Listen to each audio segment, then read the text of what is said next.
Bonjour à tous et bienvenue dans votre émission Itinéraire Entreprise diffusée sur le Figaro.fr. J'ai le plaisir aujourd'hui d'accueillir Anne-Françoise de Saint-Albin. Bonjour. Bonjour Lucie. Et bienvenue. Merci beaucoup d'être avec nous. Vous êtes responsable du développement et de la communication à la Fondation pour l'école. La Fondation existe depuis 15 ans et a pour mission de soutenir les écoles indépendantes. C'est également ce qu'on appelle les écoles hors contrat. Vous nous expliquerez dans le détail de quoi il s'agit tout à l'heure et d'inspirer tous les acteurs de la liberté scolaire. Et vous êtes accompagné aujourd'hui de Philippe Jarlot. Bonjour. Bonjour Lucie. Et bienvenue à vous également. Vous êtes président du collège indépendant Padre Pio, situé dans le Val-de-Marne à l'est de Paris. Et vous êtes également président de la société MDH Production, une société de promotion immobilière. D'abord, si vous le voulez bien, Anne-Françoise, qu'est-ce qu'une école indépendante? Qu'est-ce qu'on entend sous cette appellation? Et quel en est le paysage actuel? Alors, il existe aujourd'hui en France 3 types d'écoles. Vous avez les écoles publiques, les écoles privées sous contrat d'association avec l'État, qui sont majoritairement catholiques, et les écoles indépendantes, qu'on appelle aussi, comme vous l'aviez dit, écoles privées hors contrat. Ces écoles qui n'ont donc pas de contrat avec l'État, qui ne reçoivent pas d'argent de l'État, sont donc entièrement libres. Libres de choisir leur méthode, de choisir leur pédagogie, libres de leur recrutement et libres surtout de mobiliser leurs équipes autour d'un projet pédagogique commun qu'elles partagent avec les familles qui scolarisent leurs enfants dans l'établissement. Ces écoles, elles sont déclarées, elles sont connues et elles sont inspectées régulièrement. Elles sont majoritairement aconfessionnelles et majoritairement constituées en association de loi 1901, c'est-à-dire qu'elles sont sans but lucratif pour la plupart d'entre elles. Elles connaissent une croissance extrêmement forte depuis une quinzaine d'années maintenant.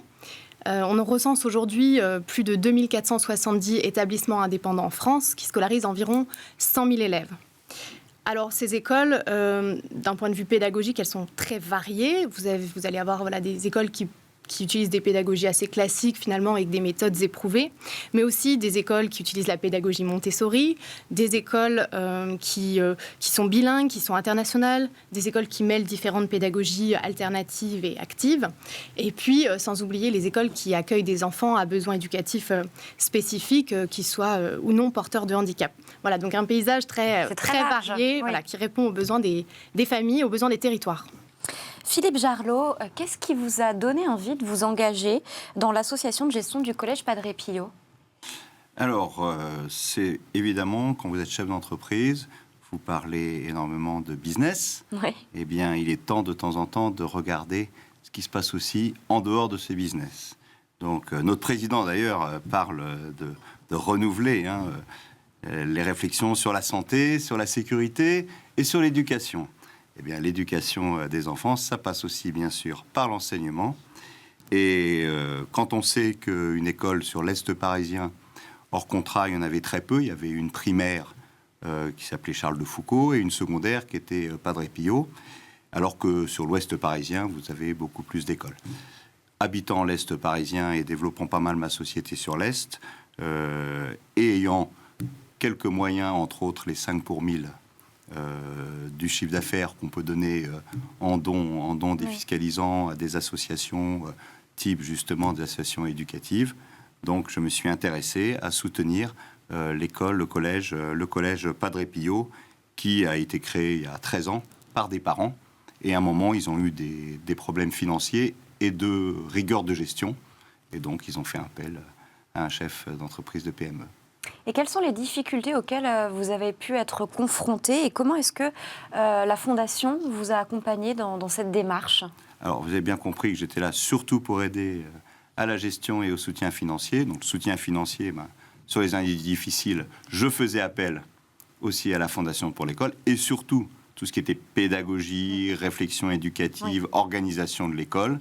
Eh bien, je poussais mes directeurs et mes professeurs à aller se former à la Fondation pour l'école. Anne-Françoise, parlez-nous un petit peu des autres missions de la Fondation pour l'école.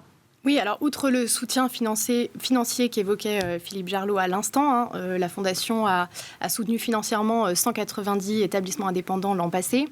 Nous conseillons aussi gratuitement les écoles sur le plan juridique, administratif et opérationnel. Et puis nous organisons des formations, là aussi vous en avez parlé tout à l'heure, à destination des créateurs, des directeurs d'écoles, et des formations pour les professeurs. Alors j'insiste là-dessus parce que c'est un enjeu extrêmement important. Un professeur bien formé et heureux dans son métier, qui est accompagné, ça va être des centaines et des centaines d'enfants qui vont bénéficier de cela, qui vont être à leur tour bien formés et capables de déployer leurs talents et de les mettre au service de la société. Par ailleurs, nous faisons aussi de la mise en réseau entre les différents acteurs du secteur, notamment avec l'organisation de rencontres régionales interécoles et puis l'organisation d'un salon annuel, le Salon de la liberté scolaire. Et enfin, nous avons une mission de plaidoyer auprès des médias, auprès des institutions, pour défendre les intérêts de ces écoles indépendantes et aussi défendre leur valeur ajoutée parce que par leur grande liberté, c'est un terrain formidable d'expérimentation et d'innovation. Et ça, c'est très important pour nous de soutenir ça et de mettre en avant leur valeur ajoutée pour rénover le système éducatif. Et qui peut vous soutenir? Qui peut investir? Je ne sais pas si c'est le bon mot, mais est-ce que n'importe quel particulier peut avoir une carte à jouer dans la Fondation pour l'école? Oui, alors il y a plusieurs moyens de nous aider puisque nous ne touchons aucune subvention publique. Nous ne vivons que de dons. Donc nous acceptons toutes les formes de dons, les dons défiscalisables de l'impôt sur le revenu ou de l'impôt sur la fortune immobilière, les dons aussi des entreprises avec défiscalisables de l'impôt sur les sociétés.